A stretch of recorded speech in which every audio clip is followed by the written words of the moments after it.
दोस्तों, एक बार की बात है कि एक छोटे से गांव रामपुर में एक किसान रहता था जिसका नाम था गिरीश।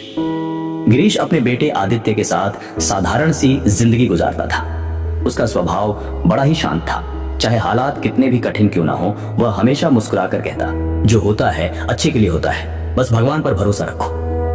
गिरीश के पास एक घोड़ा था जिसे वह अपने परिवार का हिस्सा मानता था, लेकिन एक दिन अचानक वह घोड़ा कहीं चला गया। गिरीश ने पूरे गांव में ढूंढा पर घोड़ा नहीं मिला। यह खबर सुनकर सारे गांव वाले उसके पास आए और दुख जताने लगे। गिरीश, तुम्हारा घोड़ा खो गया, ये बहुत बुरा हुआ, तुम तो बहुत बदकिस्मत हो। लेकिन गिरीश ने मुस्कुराते हुए कहा, भले ही मेरा घोड़ा खो गया है, पर जो होता है अच्छे के लिए होता है, भगवान पर मुझे भरोसा है। गांव वालों को उसकी यह बात समझ नहीं आई और वे अपने अपने घर लौट गए। कुछ महीनों बाद वही घोड़ा वापस आ गया और इस बार वह अपने साथ कई जंगली घोड़े भी लेकर आया। सारे गांव वाले फिर इकट्ठा हुए और खुशी से बोले, गिरीश, तुम्हारा घोड़ा लौट आया और कई घोड़े साथ लाया। यह तो बहुत अच्छा हुआ, तुम कितने किस्मत वाले हो। लेकिन गिरीश ने फिर शांत स्वर में कहा, भले ही अब मेरे पास कई घोड़े हैं, लेकिन इसमें मुझे कोई विशेष खुशी नहीं है। जो होता है अच्छे के लिए होता है। गांव वाले हैरान रह गए और चुपचाप चले गए। कुछ समय बाद गिरीश का बेटा आदित्य उन घोड़ों की सवारी सीखने लगा, लेकिन एक दिन वह घोड़े से गिर गया और उसकी टांग टूट गई। गांव वाले फिर इकट्ठा हुए और अफसोस जताते हुए बोले, गिरीश, देखो, ये सब घोड़ों की वजह से हुआ। अगर इतने घोड़े नहीं होते तो तुम्हारे बेटे की टांग न टूटती।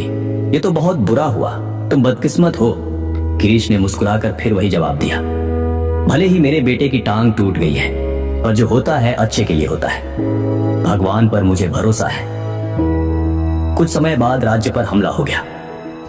राजा की सेना कम पड़ने लगी और आदेश दिया गया कि गांव के सभी जवान लड़कों को सेना में भर्ती किया जाए। पूरे गांव के लड़कों को भर्ती कर लिया गया, लेकिन गिरीश का बेटा आदित्य घायल होने की वजह से सेना में नहीं गया। गांव वाले भावुक होकर गिरीश से बोले, गिरीश, तुम्हारा बेटा युद्ध में जाने से बच गया, तुम कितने किस्मत वाले हो। लेकिन हमारे बेटे युद्ध में चले गए हैं, हमें नहीं पता कि वे वापस लौटेंगे भी या नहीं। फिर गांव वालों ने गिरीश से पूछा, हमने तुम्हें हमेशा मुश्किल वक्त में भी शांत और पॉजिटिव देखा है, तुम ऐसा कैसे कर लेते हो। गिरीश मुस्कुराया और बोला, हमेशा खुश और पॉजिटिव रहने के लिए दो बातें समझ लो। पहली बात, लोगों की बातों को ज्यादा ध्यान मत दो, क्योंकि उनकी तारीफ पर अगर खुश हो गए और उनकी बुराई पर दुखी हो गए तो अपनी खुशी की रिमोट कंट्रोल उनके हाथों में दे दोगे। दूसरी बात, किसी भी घटना को तुरंत अच्छा या बुरा मत कहो।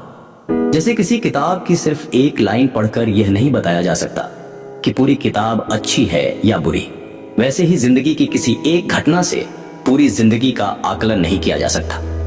आज जो घटना बुरी लग रही है, कल वही अच्छी साबित हो सकती है, और आज जो अच्छी लग रही है, कल वही बुरी भी साबित हो सकती है। इसलिए अपने कर्म और सोच को अच्छा रखो और बाकी सब ऊपर वाले के हवाले कर दो, क्योंकि जो भी होता है अच्छे के लिए ही होता है। दोस्तों, हमारे आसपास कई लोग हैं जो अपनी जिंदगी में कठिन दौर से गुजर रहे हैं।